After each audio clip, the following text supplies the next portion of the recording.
So yeah, we came into Manchester, and I was spending a lot of time in the Middle East, coming backwards and forwards in terms of meeting up with a lot of family offices, working out appetites, and keeping an eye out on the markets here, then sharing it with the people over there. And I was also looking after a family in terms of Australian companies coming to Qatar, and I was representing them in Qatar. And then I was going to Saudi quite often, and in Jeddah and Riyadh, in terms of working out what businesses can be taken forward, and maybe working on some small sort of projects in Saudi.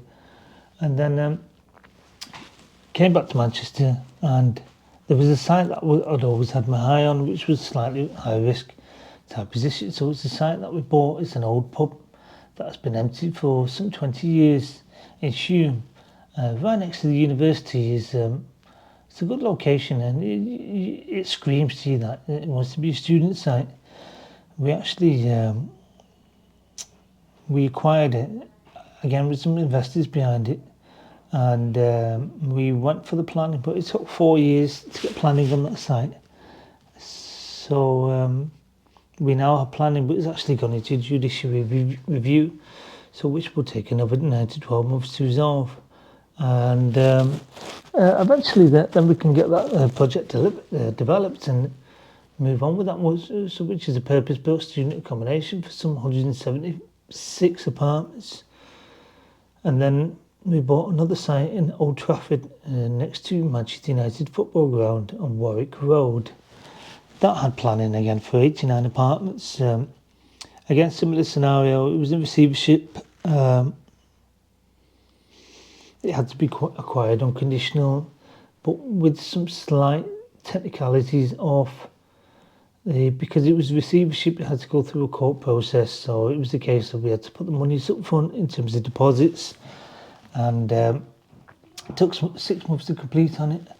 And we completed on it, then implemented the planning for the 89 apartments, and then COVID hit. So we did try to look at rejigging the planning in terms of getting rid of the basement and try to make it as streamlined type of building, and make the apartments larger, because of what was going on during COVID is make it national space standards, more amenities, and to make it a state of the art for the residents. But we were not backed by traffic planning.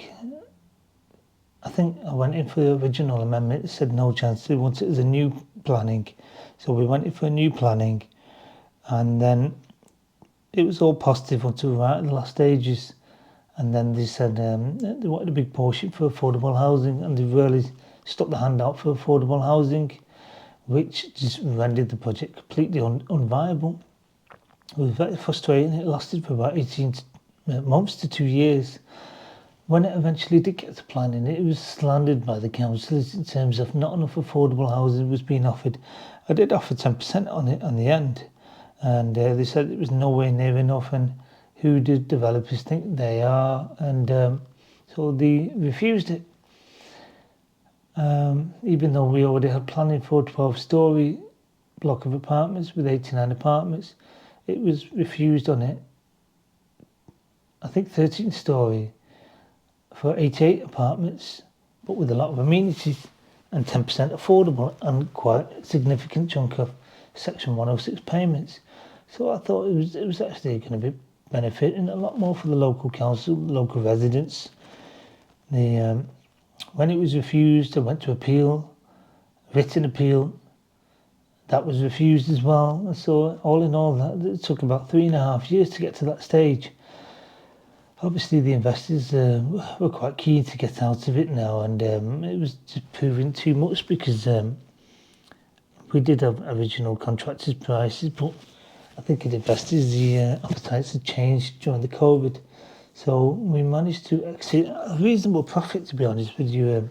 Another company that came in, they've obviously got the teams to be able to get it built, and an advantage for them. Credit to them, fair play to them. They bought it from us, so we exited out that project, and then we've still got the student side. But then, so the next chapter really.